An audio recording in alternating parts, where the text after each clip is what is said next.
Neutron बम पे थे ना। कौन बम चला? न्यूट्रॉन बम किसने बनाया? अमेरिका ने। कितना ईस्वी में? और इस बम की खासियत क्या है?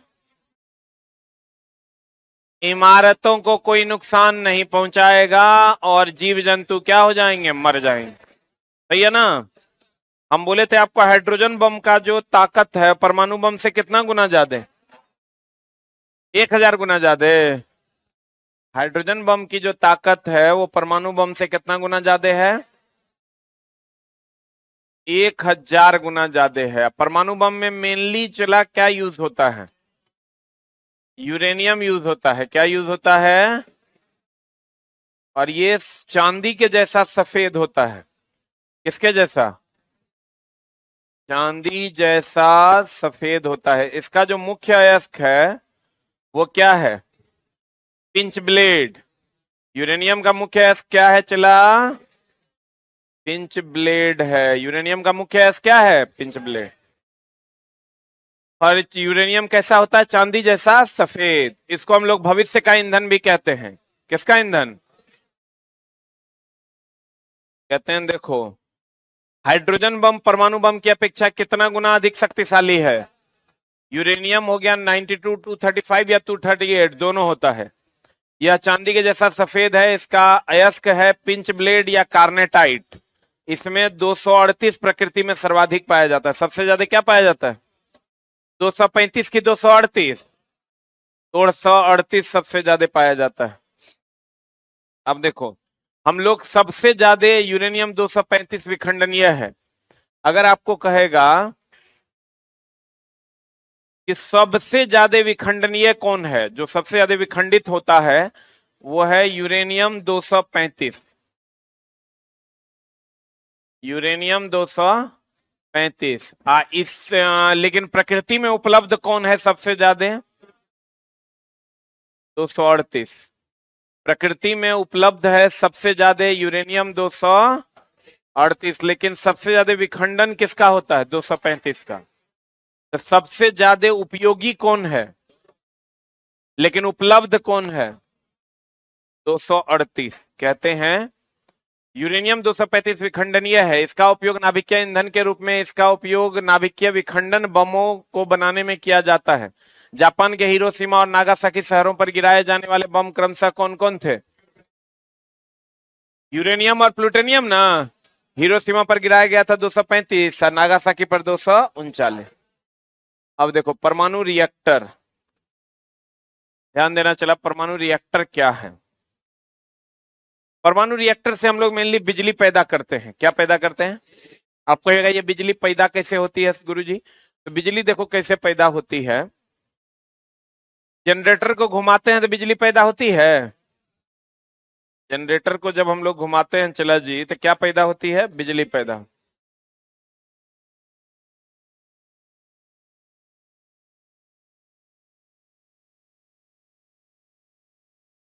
देखिए, जैसे पानी से अगर आपको बिजली पैदा करना है, ऐसा हम लोग बांध बनाते हैं। बांध बनाकर पानी को क्या करते हैं? स्टोर करते हैं।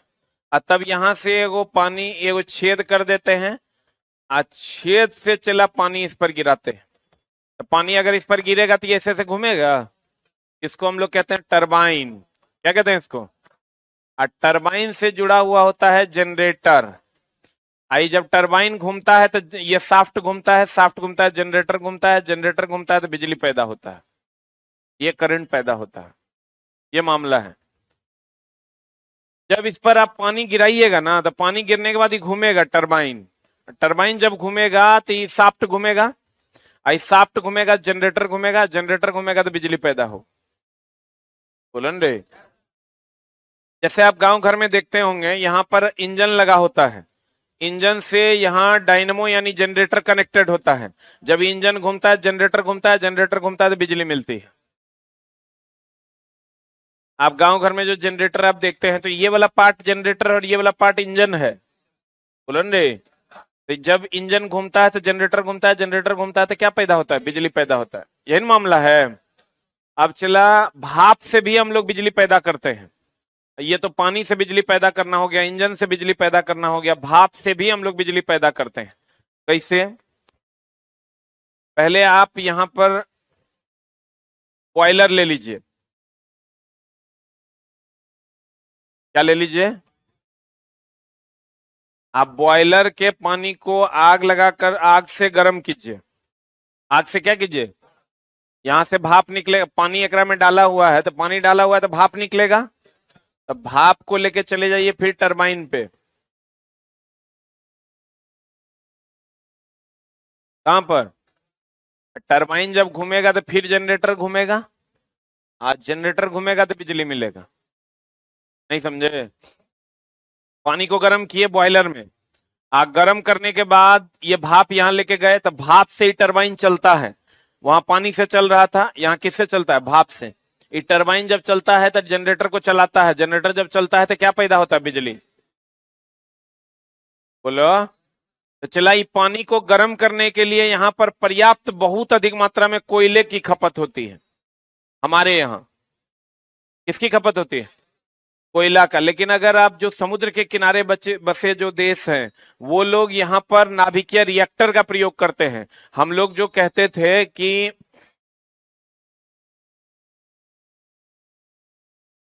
यूरेनियम 92-235 ये अगर टूटेगा चला बेरियम और क्रिप्टन में, यूरेनियम 92-235 किसमें टूटेगा?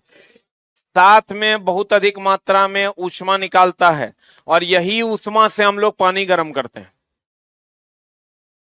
तो कोयला को जला के जो ऊष्मा मिलेगा वो बहुत महंगा है। आई जो यूरेनियम के नाभिकीय विखंडन से जो ऊष्मा मिलेगा वो बहुत ही ज्यादा सस्ता है। तो ये पानी ऊष्मा से ये पानी को गर्म करते हैं, फिर ये पानी भाप टरबाइन में जाता है, टरबाइन जनरेटर को चलाता है, बिजली मिल जाता है। तो ये अगर इसको हम लोग कहते हैं थर्मल पावर प्लांट। अब पानी से अगर हम लोग बिजली पैदा करते हैं उसे कहते हैं हाइड्रो इलेक्ट्रिक पावर प्लांट।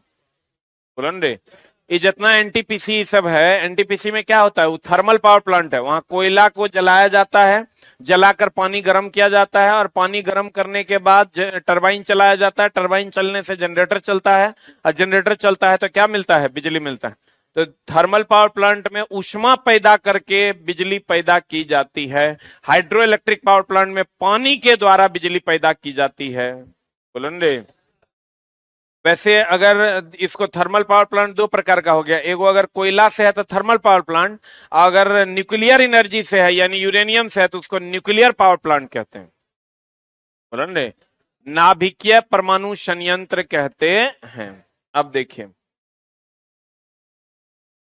पहले तो चला ये जो ऊष्मा निकलता है ये होता क्या है कि जैसे मान लीजिए ये यूरेनियम है 92-235, इस पर हम लोग एक न्यूट्रॉन से अटैक करवाते हैं, ये टूट जाता है बेरियम में, क्रिप्टन में, और साथ में ये 3 न्यूट्रॉन निकालता है। साथ में कितना न्यूट्रॉन निकालता है? और बहुत अधिक मात्रा में ऊष्मा उत्पन्न करता है। बहुत अधिक मात्रा में क्या उत्पन्न करता है? ऊष्मा। फिर से समझना। अरे राजस्थान कहाँ गया था तुम? घर चला गया? कैसे होगा? देखो, यूरेनियम 92-235 पे न्यूट्रॉन से अटैक करवाएंगे तो ये बेरियम और क्रिप्टन में टूटेगा। किसमें टूटेगा? साथ में कितने न्यूट्रॉन निकलेंगे? 3 न्यूट्रॉन, और बहुत अधिक मात्रा में क्या निकलेगा? ऊष्मा। सही है ना? अभी तीनों न्यूट्रॉन से जब आप अटैक करवाइएगा तो और भारी विखंडन होगा, तो 9 गो हो जाएगा, तब 9 गो न्यूट्रॉन निकलेगा। फिर 9 से अटैक हो जाएगा, 27 को निकल जाएगा। तो हम लोग क्या करते हैं, चला इसमें से 2 न्यूट्रॉन को अगर परमाणु बम बनाना है तो कुछ मत करो, छोड़ दो, परमाणु बम बन गया। लेकिन इसमें से हम लोग 2 न्यूट्रॉन को अवशोषित करते हैं। इसके द्वारा नियंत्रित क्षण बेरियम और कैडमियम के द्वारा ये 2 न्यूट्रॉन को क्या कर लेते हैं? अवशोषित।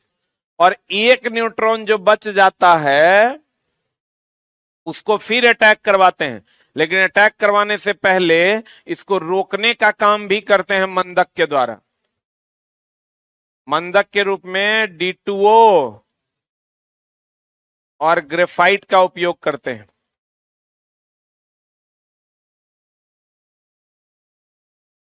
फिर से समझना, ये यूरेनियम 92-235 पे एक न्यूट्रॉन से अटैक करवाते हैं, बेरियम और क्रिप्टन में टूटता है, साथ में 3 न्यूट्रॉन निकलता है। तो तीनों न्यूट्रॉन से फिर अटैक करवा दोगे तो बहुत अधिक उष्मा निकलने लगेगा। इसमें से हम लोग 2 न्यूट्रॉन को अवशोषित कर लेते हैं बेरियम और कैडमियम की छड़ के द्वारा। इस छड़ का नाम नियंत्रित छड़ है। इस छड़ का नाम क्या है? नियंत्रित। नियंत्रित अगर 2 को नहीं अवशोषित करेगा तो परमाणु बम बन जाएगा, अनियंत्रित हो जाएगा। फिर एगो न्यूट्रॉन से इस पर अटैक करवाते हैं, तो जो एगो न्यूट्रॉन से अटैक करवाते हैं उसको भी धीमा करके अटैक करते हैं। धीमा करने के लिए मंदक का उपयोग करते हैं, मंदक के रूप में D2 और ग्रेफाइट का उपयोग करते हैं। और ये पूरा रिएक्टर को ठंडा करने के लिए, क्योंकि बहुत ज्यादा गर्म हो जाता है, इस पूरे रिएक्टर को ठंडा करने के लिए हम लोग सोडियम और पोटेशियम के द्रवित मिश्र धातु का उपयोग करते हैं। किसका उपयोग करते हैं? सोडियम और पोटेशियम के द्रवित मिश्र धातु का क्या करते हैं? उपयोग करते हैं, जो ये पूरे रिएक्टर को क्या करेगा? ठंडा करेगा। अब आपको क्वेश्चन क्या पूछेगा? कहेगा बताइए कि न्यूट्रॉन जो है ये ट्रिगर का काम करता है। न्यूट्रॉन किसका काम करता है? न्यूट्रॉन से जैसे ट्रिगर दबाओगे, जैसे अटैक करोगे, ये बेरियम क्रिप्टन में टूट के आपको उष्मा दे देगा। तो न्यूट्रॉन किसका काम करता है? ट्रिगर का। आपको कहेगा इसमें ट्रिगर का काम नाभिकीय, ये पूरा हो गया नाभिकीय रिएक्टर। ये पूरा क्या हो गया दोस्त?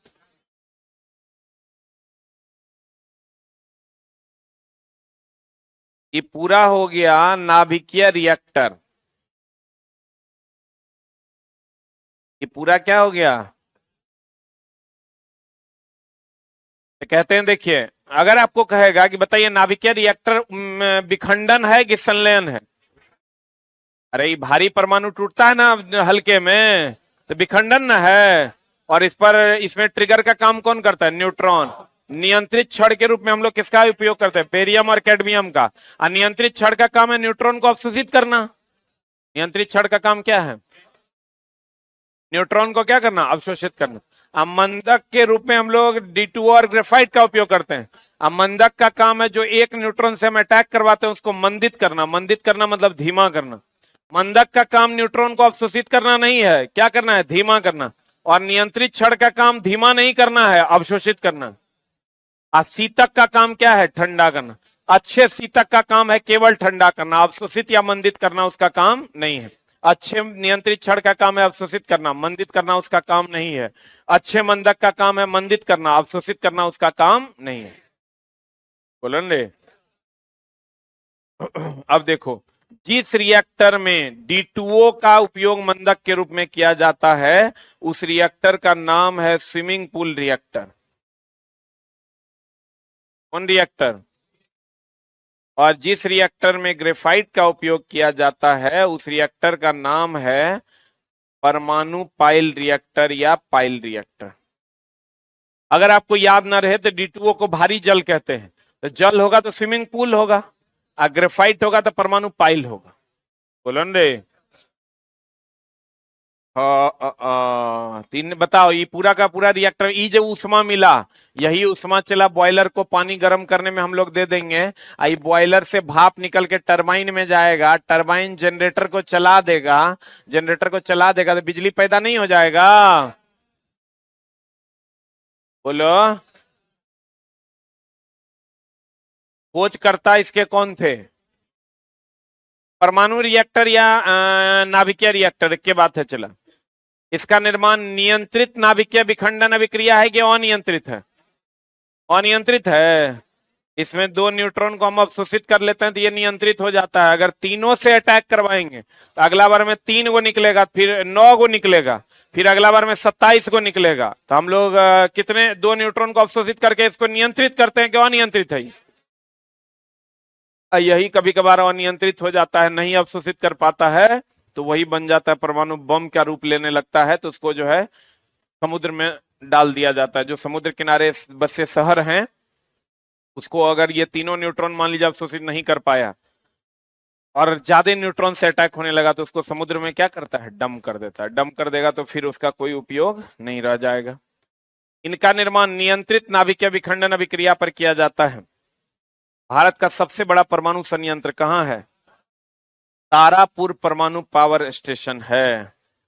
प्रथम परमाणु रिएक्टर एनरिको फर्मी की देखरेख में कितना में बना था? 1942। अमेरिका के शिकागो विश्वविद्यालय में बनाया गया था।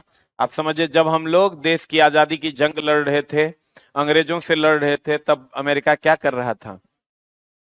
परमाणु बम बना रहा था। समझ रहा है? कैसे नहीं होगा वो लोग हमसे आज। जब हम लोग तो 1947 में आजाद हुए, इस टाइम तो अंग्रेज पूरा हावी था, नहीं था? आंदोलन भी लगभग कुछ कुछ कुछ कुछ हो रहा था, लेकिन चला उस टाइम अमेरिका क्या कर रहा था? परमाणु बम बना रहा था। परमाणु बम हम लोग कब बनाए? 74 में। यानी लगभग जो है परमाणु रिएक्टर बना रहा था, हम लोग बनाए 74 में ना। तो समझो 30 साल 35 साल बाद हम लोग जो है वही काम किए। नाभिकीय रिएक्टर में नाभिकीय ऊर्जा को किस ऊर्जा में बदल देता है? ऊष्मा ऊर्जा में। देखो यहां पर गौर फरमाइएगा।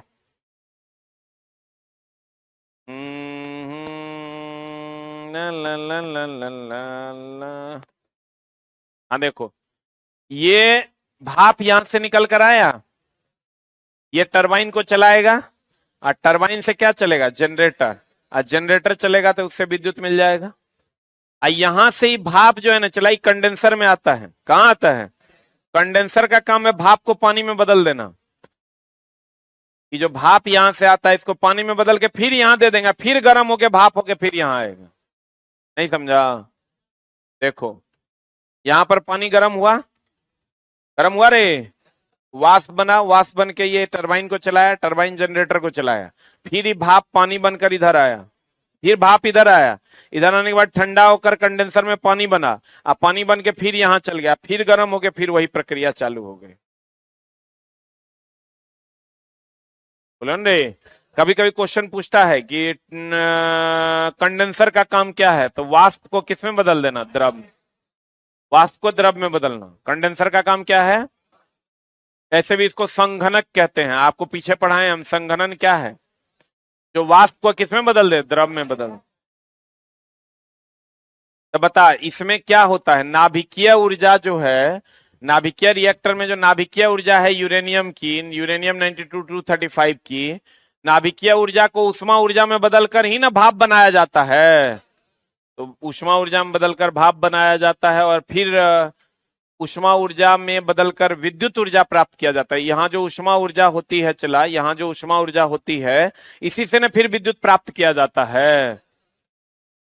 तो कहते हैं भारत के कुछ परमाणु रिएक्टर हैं। महाराष्ट्र के तारापुर में सबसे बड़ा परमाणु संयंत्र है, कर्नाटक के कैगा में है, उत्तर प्रदेश के नैरोरा में है, गुजरात के काकरापारा में है, राजस्थान के कोटा या रावतबाटा में है, तमिलनाडु के कलपक्कम में है, तमिलनाडु के कुंडनकुलम में है, ट्राम्बे महाराष्ट्र में है। अब परमाणु रिएक्टर में भाग लेने वाले क्या कारक? ये चला देखो, ये जो यूरेनियम है, ईंधन के रूप में तो हम लोग इसी का ना उपयोग करते हैं। बोलो दे, ईंधन हमारा कौन हुआ? यूरेनियम। इसी ईंधन को हम कोर भी कहते हैं। क्या कहते हैं चला? इसी ईंधन को हम लोग कोर भी कहते हैं। इसी ईंधन को हम लोग क्या कहते हैं? कोर। इसी ईंधन को क्या कहते हैं? कोर कहते हैं। कोर, परमाणु का कोर किसका बना होता है? या परमाणु का ईंधन किसका बना होता है? यूरेनियम का। कहते हैं मंदक या विमंदक। भारी जल और ग्रेफाइट आदि मंदक का कार्य करता है। सही है कि गलत है? भारी जल और ग्रेफाइट किसका कार्य करता है? मंदक। सबसे मुख्य मंदक अगर कहेगा तो भारी जल। भारी जल बोलो D2O। मंदक का मुख्य कार्य न्यूट्रॉन को क्या करना है? धीमा करना कि अवशोषित करना? धीमा करना। मंदक का मुख्य कार्य क्या है? धीमा करना। और सबसे अच्छा मंदक कौन है? यह D2O को हम लोग भारी जल या गुरु जल कहते हैं। जब मंदक के रूप में भारी जल का उपयोग किया जाता है तो उसे स्विमिंग पूल रिएक्टर कहते हैं। स्विमिंग पूल रिएक्टर कहते हैं। और जब मंदक के रूप में ग्रेफाइट का उपयोग किया जाता है तो उसे क्या कहते हैं? कौन रिएक्टर? पाइल रिएक्टर या परमाणु पाइल रिएक्टर कहते हैं।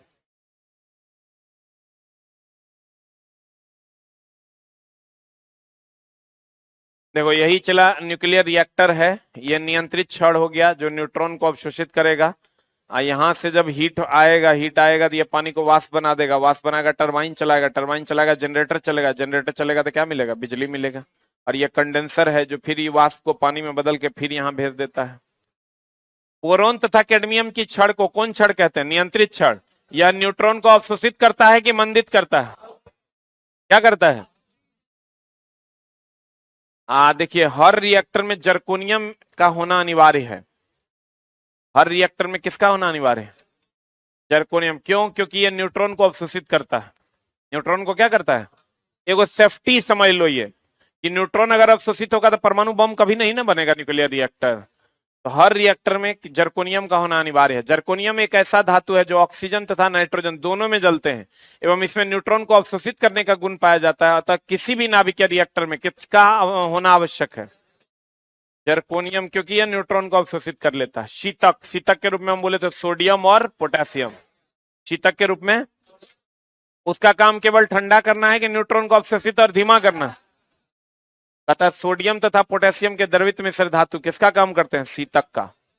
अच्छे शीतक में न्यूट्रॉन अवशोषित करने की क्षमता, उसका काम है केवल ठंडा करना। अब देखो, फिर से हम समझा देते हैं, बढ़िया से समझ लो। न्यूक्लियर रिएक्टर,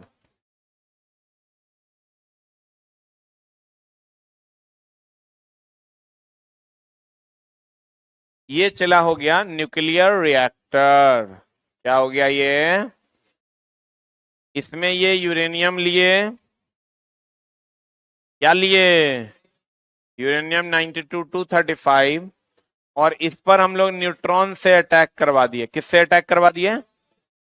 और ये चला टूट गया बेरियम और क्रिप्टन में, और साथ में 3 न्यूट्रॉन निकला।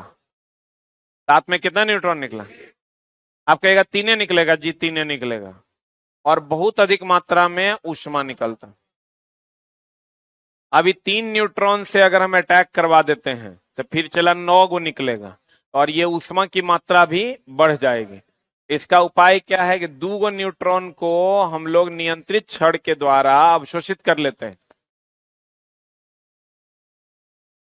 नियंत्रित छड़ के द्वारा, नियंत्रित छड़ के रूप में हम लोग बोरोन और कैडमियम का प्रयोग करते हैं, इसके द्वारा अवशोषित कर लेते हैं। बचा एगो न्यूट्रॉन। एगो न्यूट्रॉन से हम लोग फिर से अटैक करते हैं, लेकिन किसका उपयोग करके? जगह जगह पर मंदक का उपयोग कर लेते हैं। मंदक के रूप में हम लोग D2O और ग्रेफाइट का उपयोग कर लेते हैं। मंदक के रूप में किसका उपयोग करते हैं? D2O और ग्रेफाइट का उपयोग कर लेते हैं, जिसका काम है न्यूट्रॉन को क्या करना? धीमा करना। न्यूट्रॉन को क्या करना? धीमा करना। उसके बाद चला हम लोग इसमें डाल देते हैं सोडियम और पोटेशियम। क्या डाल देते हैं? उसके बाद हम लोग इसमें डाल देते हैं सोडियम और पोटेशियम। इसका काम है शीतल, शीतक के रूप में इसका उपयोग करते हैं। इतना होने के बावजूद भी न्यूक्लियर रिएक्टर में चूंकि हजारों करोड़ों डिग्री सी टेम्परेचर जनरेट होता है, इसको ठंडा करने के लिए हम लोग सोडियम और पोटेशियम के द्रवित मिश्र धातु का उपयोग करते हैं, जो इसको क्या करता है? ठंडा कर, क्या करता है? अब इस शीतक का काम है ठंडा करना, इसका काम न्यूट्रॉन को अवशोषित करना नहीं है। लेकिन न्यूक्लियर रिएक्टर में हम अपनी सेफ्टी के लिए जर्कोनियम का उपयोग करते हैं। जर्कोनियम जलता तो है, लेकिन इसमें एक गुण है, अगर मान लो बोरोन और कैडमियम की मिस भी कर जाता है, न्यूट्रॉन को अवशोषित करने में खराब हो जाता है, खत्म हो जाता है, तो जर्कोनियम एक ऐसा पदार्थ है जो हमेशा न्यूट्रॉन को अवशोषित करने का काम करेगा। तो बहुत जल्दी बहुत बड़ा डेंजर नहीं होगा, अगर डेंजर होगा भी तो धीरे धीरे होगा। इसीलिए न्यूक्लियर रिएक्टर में किसका होना अनिवार्य है? जर्कोनियम। और न्यूट्रॉन जो है वो एक प्रकार का ट्रिगर का काम करता है। इसलिए ट्रिगर का काम करता है क्योंकि न्यूट्रॉन से अटैक करवाइएगा तभी नहीं ऊष्मा का निर्माण होगा। तो इसीलिए न्यूट्रॉन किसका काम करता है? ट्रिगर। किसका काम करता है?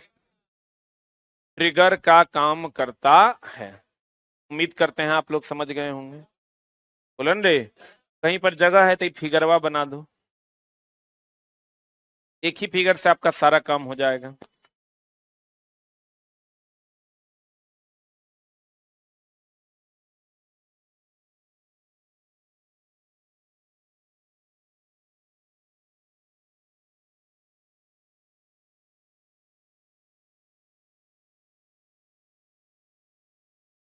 जल्दी बनाओ।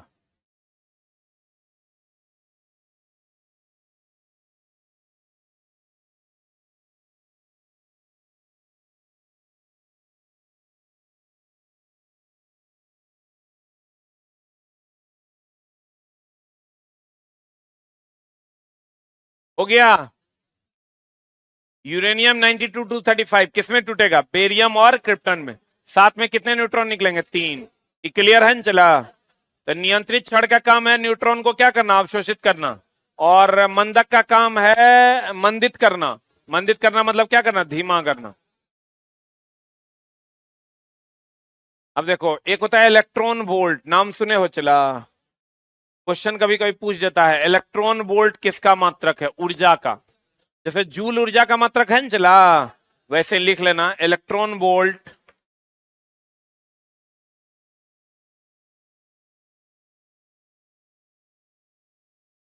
इलेक्ट्रॉन वोल्ट ऊर्जा का मात्रक है।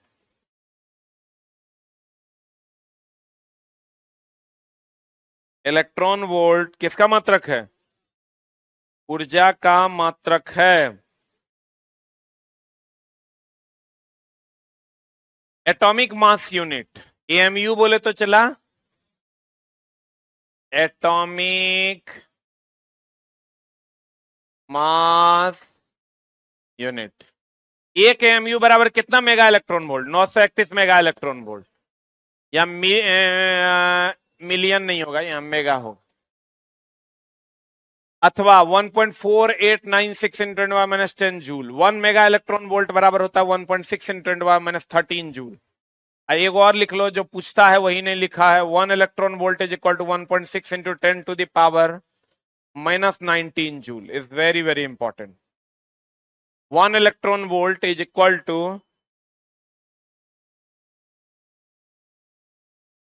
1.6 × 10⁻⁻19 जूल। इलेक्ट्रॉन वोल्ट किसका मात्रक है? ऊर्जा का। किसका मात्रक है? अब देखो, फास्फोरस 32 का नाम सुने हो? समस्थानिक का चिकित्सीय उपयोग रक्त विकार तथा ल्यूकीमिया के उपचार में कर। ल्यूकीमिया एक प्रकार का कैंसरस डिजीज है। चर्म रोग के उपचार में प्रयोग किया जाने वाला रेडियो आइसोटोप कौन है? Radio phosphorus. कौन फास्फोरस? चला, चमड़ा उद्योग को रोग के उपचार में हम लोग रेडियो फास्फोरस का उपयोग करते हैं। अब एक होता है चला समृद्ध यूरेनियम। ये क्या होता है? चला, कौन यूरेनियम? समृद्ध यूरेनियम। समृद्ध यूरेनियम कहते हैं चला यूरेनियम 235 को। आप कहिएगा ऐसा क्यों? चला, यूरेनियम दो प्रकार का है, आपको भी पता है। यूरेनियम 92 235, एक है यूरेनियम 92 238। इन दो है, एक है यूरेनियम 92 235, एक है यूरेनियम 92 238। बोलो हाँ या ना। अब एक बात बताइए चला जी, कि यूरेनियम 92 235 से ना धीमी गति से भी अगर न्यूट्रॉन का अटैक करवाइएगा, कौन गति से चला, तो आपको बहुत तेजी से बेरियम और क्रिप्टन में ये टूट जाएगा और तेजी से उष्मा देने लगेगा। लेकिन इससे जो है ना, बहुत तेजी से भी न्यूट्रॉन का अटैक करवाइएगा तो भी बेरियम और क्रिप्टन में टूटेगा। देखो, इसमें धीमी गति से न्यूट्रॉन का अटैक करवाइएगा तो ये बेरियम और क्रिप्टन में टूटेगा, और इसमें तेजी से अटैक करवाइएगा तब ये बेरियम और क्रिप्टन में टूटेगा। मतलब बहुत अधिक मात्रा में अटैक करवाइएगा तब ये बेरियम और क्रिप्टन में टूटेगा। हमारे लिए ज्यादा बढ़िया कौन है? 235 की 238। 235 से ज्यादा बढ़िया कि धीमी गति से भी अटैक करवाएंगे तो बेरियम और क्रिप्टन में टूट जाएगा। बोलो रे। इसीलिए इस यूरेनियम को हम लोग कौन यूरेनियम कहते हैं? समृद्ध। समृद्ध यूरेनियम है यूरेनियम 235, क्योंकि इस पे धीमी गति से भी अटैक करवाने से यह बेरियम और क्रिप्टन में टूटकर बहुत अधिक मात्रा में क्या देता है? ऊष्मा देता है। जबकि 238 जो है यह समृद्ध यूरेनियम नहीं है, क्योंकि इस पे तेजी से करवाएंगे तब ऐसा होगा। जिस यूरेनियम में यूरेनियम 235 की मात्रा अधिक होती है उसे हम लोग कौन यूरेनियम कहते हैं? समृद्ध यूरेनियम कहते हैं। यूरेनियम 235 के नाभिक का विखंडन मंद न्यूट्रॉन के टक्कर से ही हो जाता है। बोले ये जो बेरियम और क्रिप्टन में टूटेगा तो धीमी गति से ही अटैक करवाइएगा तो हो जाएगा। फिर कहता है परंतु यूरेनियम 238 के नाभिक का विखंडन मंद न्यूट्रॉन द्वारा नहीं हो पाता है, अतः परमाणु बम बनाने के लिए हम लोग किसका उपयोग करते हैं? यूरेनियम 235। यूरेनियम 238 जो है इसका नाभिकीय विखंडन धीमी गति से नहीं होगा, इसके लिए हमको चाहिए जोरदार न्यूट्रॉन, तीव्र गति का न्यूट्रॉन, फिर उसको बैलेंस करना भी क्या होता है, मुश्किल होता है। प्रकृति में यूरेनियम 235 की मात्रा बहुत कम है, अतः विखंडनीय यूरेनियम में यूरेनियम 235 की मात्रा कृत्रिम रूप से बढ़ाई जाती है और इसे समृद्ध यूरेनियम कहते हैं। किसको समृद्ध यूरेनियम कहते हैं? 235 की 238। यूरेनियम 235 के एक नाभिक के विखंडन से कितना एमयू द्रव्यमान की क्षति होती है? हाँ, एक होता है चला साइक्लोट्रॉन को लड़का समझता है ना कि इलेक्ट्रॉन को त्वरित करने वाला साइक्लोट्रॉन, नहीं, साइक्लो इलेक्ट्रॉन। तो लड़का पूछता है इलेक्ट्रॉन को त्वरित करेगा, नहीं, ये किसको त्वरित करता है? प्रोटॉन। आपको पूछेगा प्रोटॉन, प्रोटॉन बोले तो प्लस की माइनस, अब प्लस बोले तो अल्फा की बीटा, अल्फा ना। तो प्रोटॉन और अल्फा को त्वरित करने के लिए हम लोग साइक्लोट्रॉन का प्रयोग करते हैं। किसका प्रयोग करते हैं? किसको त्वरित करने के लिए? प्रोटॉन और अल्फा को। तो लड़का को लेकिन मिलता है साइक्लोट्रॉन, तो वो कहता है किसको त्वरित करना है? इलेक्ट्रॉन को।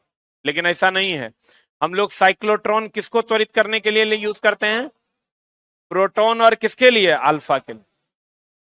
अब इसके बाद चला परमाणु बम है, तो परमाणु बम में कुछ खास नहीं है कि जो हम लोग चला यहां ले रहे हैं, ये 3 गो न्यूट्रॉन जो यहां आप शोषित कर रहे हैं ना,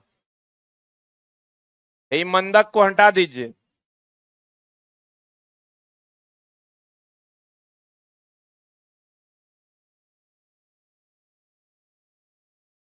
मंदक हटा दीजिए, न्यूट्रॉन से अटैक कीजिए, इसको भी हटा दीजिए। शीतक का भी कोई काम नहीं है। अभी जब 3 न्यूट्रॉन से अटैक होगा चला, कितना न्यूट्रॉन से? अब फिर 3 न्यूट्रॉन से हो जाएगा तो ये 9 हो जाएगा, 9 से कितना हो जाएगा? 27। तो ये चेन जो है वो नियंत्रित है कि अनियंत्रित है? तो चला अभी हो गया परमाणु बम, जर्कोनियम भी हट जाएगा। क्या करेंगे न्यूट्रॉन अवशोषित करके? अब तो अनाधून जब अटैक करना है तो अनाधून करना है, बोलो रे। ये हो गया चला तुम्हारा परमाणु बम। तो ये भी नाभिकीय विखंडन की संलयन। और सबसे पहला परमाणु बम कौन बनाया? अमेरिका। किसने बनाया?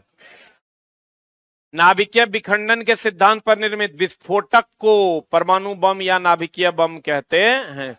परमाणु बम बोलिए, अणु बम बोलिए, नाभिकीय बम बोलिए, सब एक के बात। परमाणु बम बनाने के लिए भारी वाले परमाणुओं प्रायः 235 यूरेनियम 235 और प्लूटोनियम 239 का प्रयोग किया गया था। ई हिरोशिमा पर और ई कहां पर? नागासाकी। यह अनियंत्रित श्रृंखला अभिक्रिया है कि नियंत्रित है? इसमें चला करोड़ों डिग्री सी टेम्परेचर जनरेट होता है, जिसका वेग करोड़ों मीटर पर सेकंड होता है और बहुत अधिक मात्रा में ऊष्मा निकलता है। और प्रथम परमाणु बम रॉबर्ट ओपेनहीमर ने कितना ईस्वी में बनाया था? इसके विस्फोट के समय तीव्र चमक, हजारों वायुमंडलीय दाब के बराबर दाब, प्रचंड हवा का झोंका उत्पन्न हो जाता है और इसका ताप कितना डिग्री सी? 10⁵ होगा तो 1,00,000, 6 होगा तो 10,00,000 और 7 होगा तो 1,00,00,000 डिग्री सी तक पहुंच जाता है। और भारी मात्रा में रेडियो एक्टिव विकिरण अल्फा, बीटा और गामा वातावरण में फैल जाते हैं। इसका प्रभाव दीर्घ काल तक क्या रहता है? बना रहता है। पहला परमाणु बम किसने बनाया था? रॉबर्ट ओपेनहीमर ने। कितना ईस्वी में? 1945।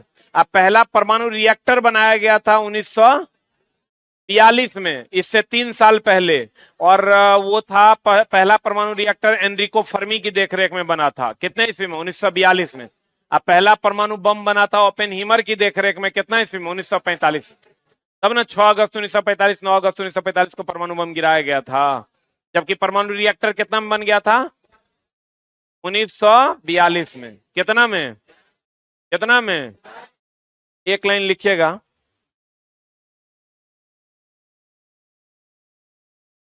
परमाणु सैन्य समझौता, परमाणु सैन्य समझौता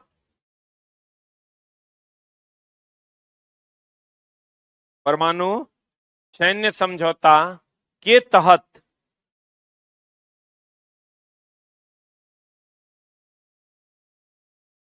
तहत लिया गया यूरेनियम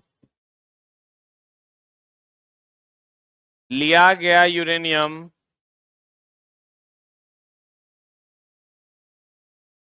परमाणु बम बनाने में प्रयोग किया जाता है।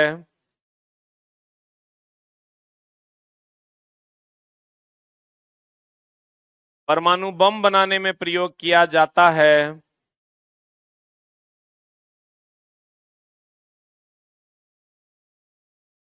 तथा परमाणु और सैन्य समझौता के तहत तथा परमाणु और सैन्य समझौता के तहत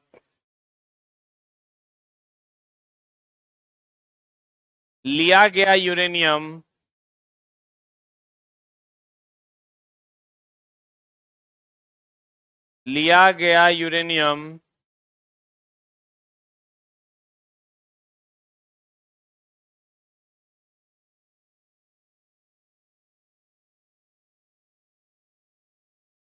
विद्युत पैदा करने के लिए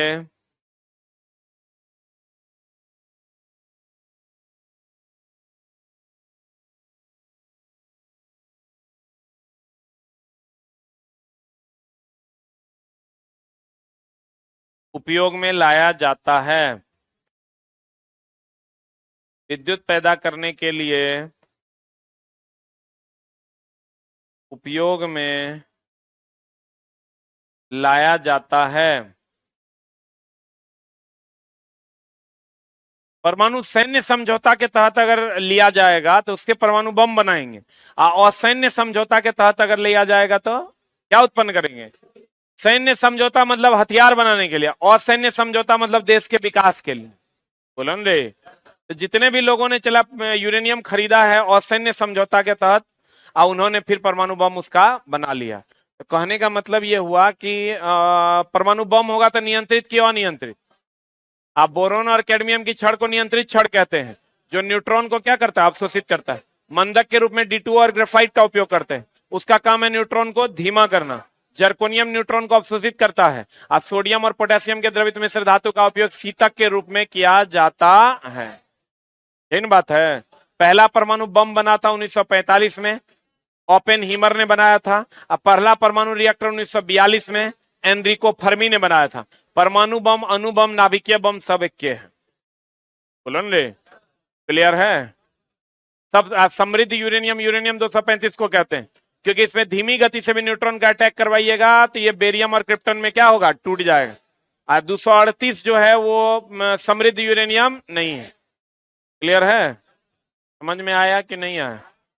पक्का? चलिए आज की कार्रवाई को हम लोग यहीं तक रखते हैं।